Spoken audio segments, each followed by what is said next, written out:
BJP के posters को लेकर आम आदमी पार्टी ने आपत्ति जताई। आम आदमी पार्टी ने मुख्यमंत्री अरविंद केजरीवाल के आपत्तिजनक पोस्टर लगाने को लेकर दिल्ली चुनाव आयोग से शिकायत की है। आम आदमी पार्टी के नेता और दिल्ली सरकार में मंत्री आतिशी ने आरोप लगाया है कि बीजेपी ने पूरी दिल्ली में आपत्तिजनक पोस्टर्स लगाए। कुछ पोस्टर्स में तो सीएम अरविंद केजरीवाल की फोटो तक का उपयोग किया गया है। देखिए, भारतीय जनता पार्टी ने पूरी दिल्ली में कई आपत्तिजनक पोस्टर लगाए हैं, यहां तक कि कुछ में जो उन्होंने दिल्ली के मुख्यमंत्री अरविंद केजरीवाल जी की फोटो का उपयोग किया है। हमारी लीगल टीम ने 6 दिन पहले इस आपत्तिजनक होर्डिंग्स की शिकायत करी थी और आज हम सीईओ दिल्ली से मिलने आए हैं। ये हमारे लिए बहुत चिंता का विषय है कि 6 दिन बीत गए लेकिन अभी तक भारतीय जनता पार्टी के आपत्तिजनक होर्डिंग्स पे पोस्टर्स पर कोई ऑब्जेक्शन नहीं किया गया।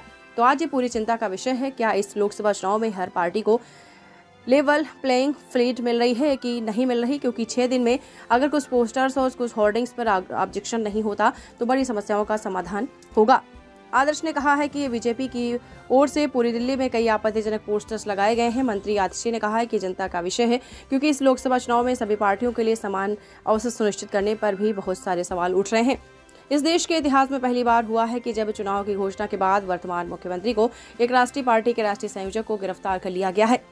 यह देश के इतिहास में पहली बार हुआ है कि जब चुनाव से ठीक पहले एक मुख्य विपक्षी पार्टी के खाते को बंद कर दिया गया।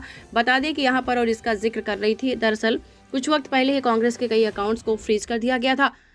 आयकर विभाग विपक्षी पार्टियों को नोटिस भेज रहा है। दिल्ली में मुख्यमंत्री अरविंद केजरीवाल का आपत्तिजनक पोस्टर्स लगाने को लेकर आम आदमी पार्टी के राष्ट्रीय सचिव और वरिष्ठ नेता आतिशी की तरफ से कश्मीरी गेट स्थित दिल्ली मुख्य निर्वाचन अधिकारी कार्यालय में शिकायत की गई। इसमें सीएम की फोटो का इस्तेमाल करने पर आपत्ति जताई। आपको बता दें, आदर्श ने कहा है कि चुनाव अधिकारियों ने आश्वासन दिया है कि इस पोस्टर्स के खिलाफ कार्रवाई करेगी। मंत्री आतिशी ने कहा है कि बेहद चिंता का विषय है कि 6 दिन पहले भी इस बाबत शिकायत की गई लेकिन पोस्टर होर्डिंग्स पर कोई कार्रवाई नहीं की गई।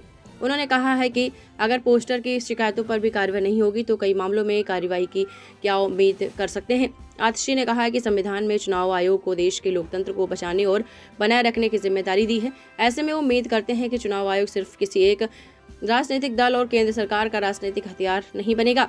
देखिए, आज हम सीईओ दिल्ली से मिलकर हम मिले हैं।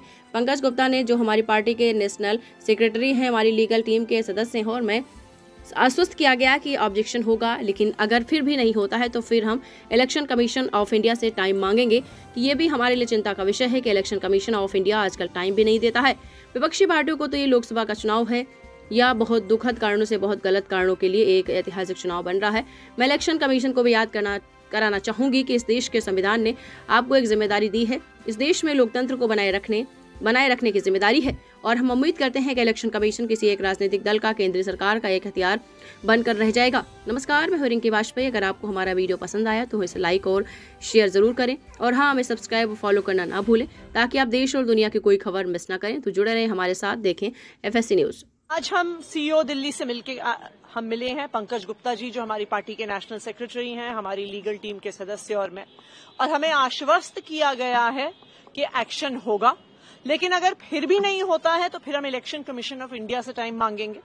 ये भी हमारे लिए चिंता का विषय है कि इलेक्शन कमीशन ऑफ इंडिया आजकल टाइम भी नहीं देता है विपक्षी पार्टियों को।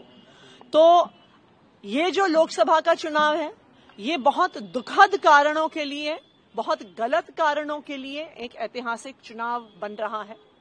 मैं इलेक्शन कमीशन को भी याद कराना चाहूंगी कि इस देश के संविधान ने आपको एक जिम्मेदारी दी है। इस देश में लोकतंत्र को बनाए रखने, बचाए रखने की जिम्मेदारी दी है और हम उम्मीद करते हैं कि इलेक्शन कमीशन किसी एक राजनीतिक दल का, केंद्रीय सरकार का एक हथियार बन के नहीं रहे। तो हमारे साथ देखते रहिए फाइट अगेंस्ट क्रिमिनल चैनल और पढ़ते रहिए fight against criminal daily newspaper. आज की खबर में बस इतना ही। वीडियो को लाइक करें और चैनल को सब्सक्राइब कर लें जिससे आने वाली वीडियो की नोटिफिकेशन आपको मिलती रहे।